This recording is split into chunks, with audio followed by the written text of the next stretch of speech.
on the other hand, a land use could, let me see, a land cover also could be many uses. A building can be different kind of use. So the relationship between land use and the land cover is many to many. One land cover could correspond to many land use, and one land use can correspond to many land covers. Okay, there's many to many. Okay. Okay, that's my definition about land use and the land cover. But many scholars they define these two terms in different ways. They always say, okay, nature since is land cover, man-made is land use. But it's actually, from my point of view, it's very difficult. For example, the 溪头, man-made, the 溪头, NTU, it's a forest, but it's man-made forest. It's not nature. 对不对？什么叫做人造？对不对？你怎么知道人造？你看到的是树啊，在溪头你看到的是但是它是人工的，它不是自然的。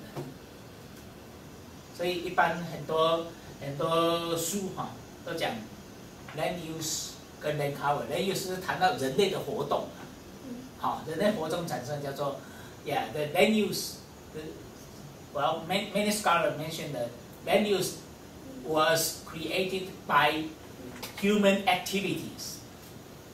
I just mentioned, okay, the forest could be maintained by the or growth by the human, just like NTU forest.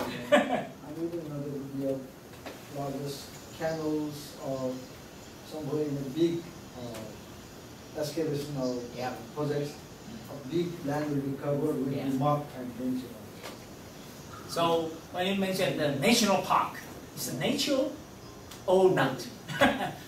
Well, it's a mix, right? Okay, that's the concept, the land use and the land cover. Your concept is very clear.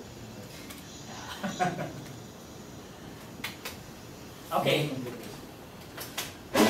Another concept about the entity, object, primitive, and the feature. Okay, right now,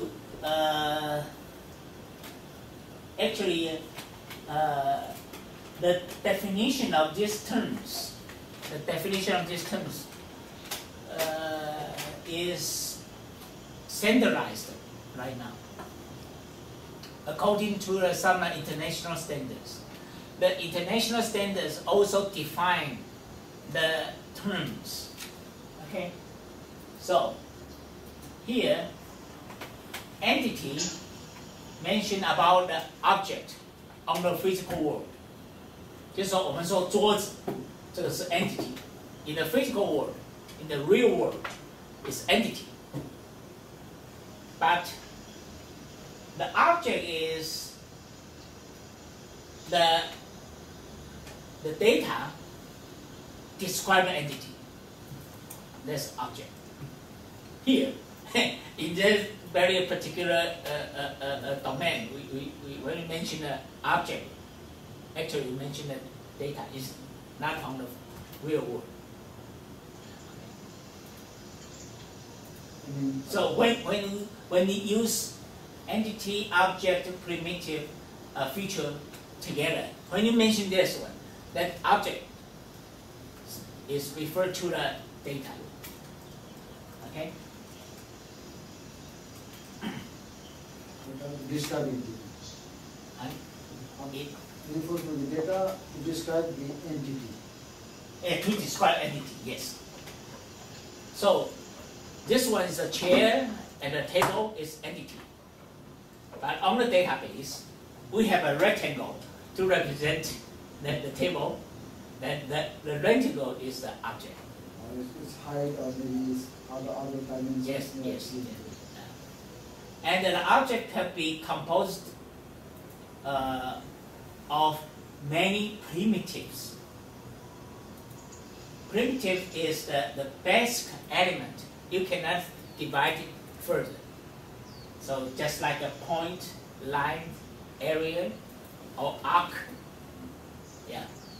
So, well, for example, in any particular GIS, any software, they have some primitives, just like atom， 就像原子一样，原子的概念就是不能再分割的。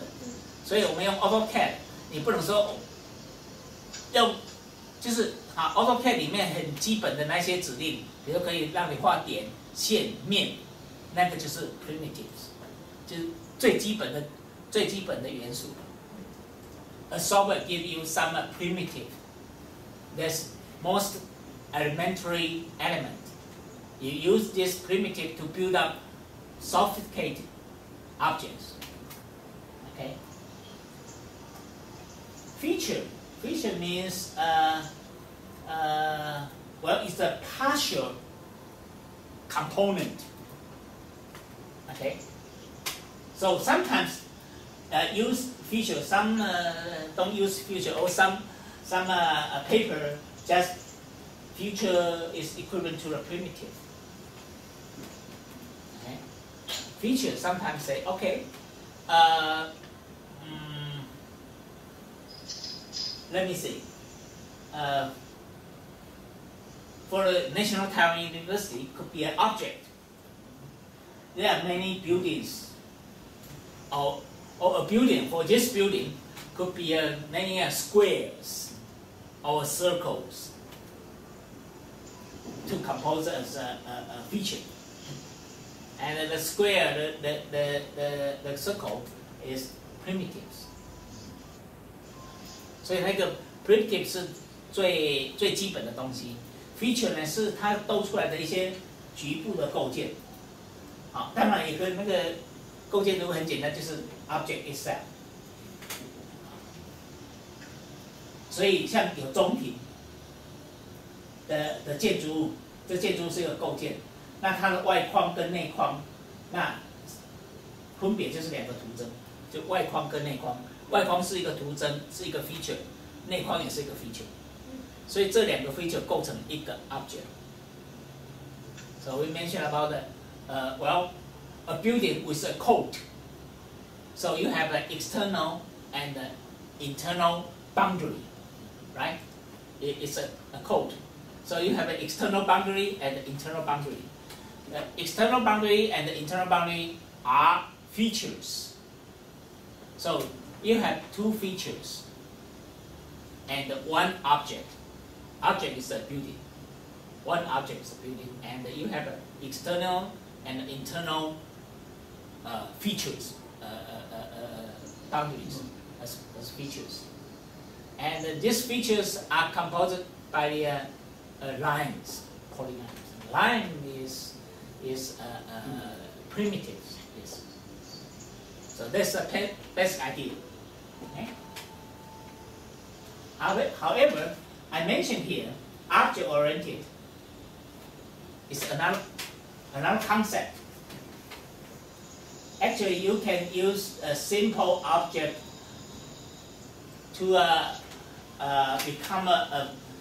compose them to become a very complicated or complex object.